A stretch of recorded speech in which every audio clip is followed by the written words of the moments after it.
श्री स्वामी समर्थ. जे एखाद्या मुलाचं लग्न ठरण्यामध्ये काही ना काहीतरी अडचणी येत असतील किंवा त्यांना मनासारखं जर मुलीच येत नसतील, अशा विवाहिच्छुक मुलांनी जर हा एक साधा सोपा जर उपाय केला तर तुमचं लग्न ठरण्यामध्ये ज्या काही अडचणी येत असतील त्या दूर येऊन तुम्हाला मनासारखी स्थळं येतील. अशा विवाहिच्छुक मुलांनी काय करायचं आहे तर तुम्ही शनिवारच्या दिवशी एक पानाचा द्रोण घ्यायचा आहे. त्याच्यामध्ये तुम्हाला 5 गुलाबजाम ठेवायचे आहेत आणि 1-1 रुपयाचे 5 कॉईन ठेवायचे आहे आणि हे तुम्हाला सूर्यास्ताच्या वेळी एखाद्या पिंपळाच्या झाडाखाली नेऊन ठेवायचं आहे आणि मनापासून लग्नामध्ये ज्या काही अडचणी येत असतील, जे काही विघ्न येत असतील ते दूर होण्याची मनोकामना करायची आहे. असं तुम्हाला 7 शनिवार करायचं आहे.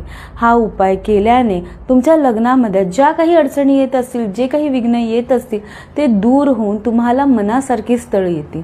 हा उपाय छोटा आहे, नक्की करून बघा आणि कमेंटमध्ये श्री स्वामी समर्थ लिहायला विसरू नका.